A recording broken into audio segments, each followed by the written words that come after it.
I am happy to share with you a new multi-cart, Indie Heroes 2 for the Evercade systems, EXP original handheld or versus. I have covered all of these on my channel, and the link will be below to the playlist where I cover other products from Evercade, and really excited to show you this as I have a personal connection to a game series in this series of independent games that are on this multi-cart. There it is, Cowlitz Gamers Adventure Trilogy. Pretty awesome to see that. Here we go. The game multi-cart does include 12 unique independent games. Actually, I'm going to say 16. There 2 are trilogies. And as you can see here, there's a wide variety of games and game types. I'm going to be going over each game and showing you sample footage. $20, and you can get this on Amazon. First up is Anguna, and this is an open world action RPG. It's got a map, it's got an inventory. Very, very sweet little game here, and this is just a fantastic compilation of some independent games. Well done too. This is one of the better ones, as I found myself not wanting to put the controller down as I was really enjoying what I was playing. Boss fights and different areas to explore and equipment to get. Very sweet to see this, as this is a perfect fit. Next up, from seconddimension.com, is Beerslinger, and I've worked with this company to help me make my own game, Block'em Sock'em, and this is a great little game, kind of an homage to Tapper with the NES kind of style to it. It's got digitized voice, pretty sweet to see that, and it's a fun little game where you're trying to get through a week of working, serving drinks to customers. Next up brings a lot of happy emotion to me, and that's a Cowlitz Gamers Adventure Trilogy, and these are puzzle platforms, lots to discover there. The first one has some screen options where you can choose how you want to play it. This looks like an old school Game Boy, but you even have some other screen filters make it look like Virtual Boy, even classic NES. And so this really was the beginning groundwork that laid the foundation for the amazing Cowlitz Gamers second adventure, where it's co-op, where you can play as either one of my kids, Justice or Kaylee. Fantastic. And so this is just an amazing puzzle platformer that's become popular with some speedrunners, as well as 50 screens, and it's well worth getting to the end, especially co-op, to see a special ending. Very sweet to see this. Well done. One of my favorite aftermarket NES games because of the personal connection. Fantastic music, and just a huge thanks to all that were involved. And then next up is a Cowlitz Gamers Lost Adventure, which was included on a multi-cart Action 53, I do believe. And this is additional levels. Very difficult, but so sweet to see this. All 3 games on Indie Heroes 2. I can't believe that, with the price of just $20 for this entire multi-cart. It's such great value, and this one to me is very near and dear to my heart. Next up is Eyra, the Crow Maiden from Second Dimension, and really sweet to see this on here as the levels are long.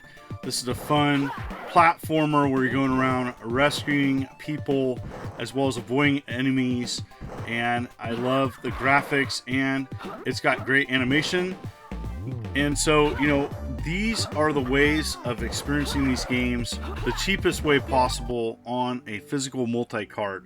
And this is a perfect fit for the Evercade. Next is Gelatinous, Humanity Lost, and this is a side-scrolling kind of open area platformer where you're gaining different abilities. You're going around trying to discover things. You start off fairly weak, and you're only able to kind of stick to walls. Eventually you'll get other abilities.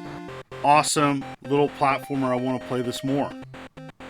Next you have Lunar Journey from Green Boy Games, and this is a fun little adventure game where you're trying to find minerals on the moon, and you have oxygen levels, and there's just some neat things put into this game. It was pretty funny, and really enjoyed what I played so far, as it's a pretty cool premise, and found myself not wanting to put the controller down, as there's just some neat things included in this game, and you have to figure things out and solve some puzzles. Next up is Nessy the Robot, and this is a fun little platformer. Really enjoyed this one. Colorful graphics, great music, boss fights, kind of a cross between a Mario game and Mega Man. While some of the platform mechanics are difficult, it's nice that you can replay a level over and over again, and a perfect fit for this indie multi-cart, and look forward to beating this one eventually. Up next is Nix the Paradox Relic, and this is an action-adventure game. And you know, I haven't heard a lot about this one. It looks pretty neat as there's multiple screens, and it definitely has a little bit of that Metroid vibe where you're going around trying to find items, and it's kind of a open exploratory game, and nice to see it. And you know, this is something definitely, if you're into these types of games, you may want to check out, as this has a lot of gameplay to offer. Next up is Reknum Soul's Adventure Evercade Edition, and this is it starts off as a top-down action RPG, but then it goes to a side-scrolling here where you can talk to NPCs and get equipment and power-ups. This one definitely is reminiscent of like a Zelda game, but definitely one that's going to have an appeal to fans that like that genre. Yeah, really neat. Really don't know a lot about it, but definitely want to explore it more. And the next one I do know a lot about, and that's Tapeworm Disco Puzzle from Low Tech Games. This is even on the Playdate, but here you go. Here's the NES version, and wow, absolutely fantastic. It's got a 2-player simultaneous mode. Lots to enjoy here. Fantastic animation, music, and sound. This company was also behind the amazing Flea, which is a favorite of mine as well. The other trilogy is the Gruniozerca Trilogy. Hopefully I'm saying that all right. And the first one is a simple vegetables are falling from the sky, carrots, and then you have to change your animal to the color matching. Pretty simple, gets pretty intense very fast. You do have up to 3 tries, and then the game is over. The next one is a side scroller where you have to use different items. This one is more complex, and definitely can see people really getting into this. This is definitely for puzzle fans and games where you have to figure things out. There's no time limit, which is great, and I found myself really compelled to try to figure out each room to advance to the next level. And so to round it out, there's the third one, as this one is different than the previous 2, kind of top down. You can only touch platforms so many times before they break and you fall to your death. So nice to see the diversity of puzzles in between these 3 games, and I know there's going to be people that will enjoy this, as I am a puzzle fan. Finally, and last and not least, is Yeah BeeBiss 2 from my good friend John Riggs, and 1 or 2 players simultaneous. This is a fun game. It's kind of a made-up game that never came out, and he programmed it with some other people. Nice to see this one.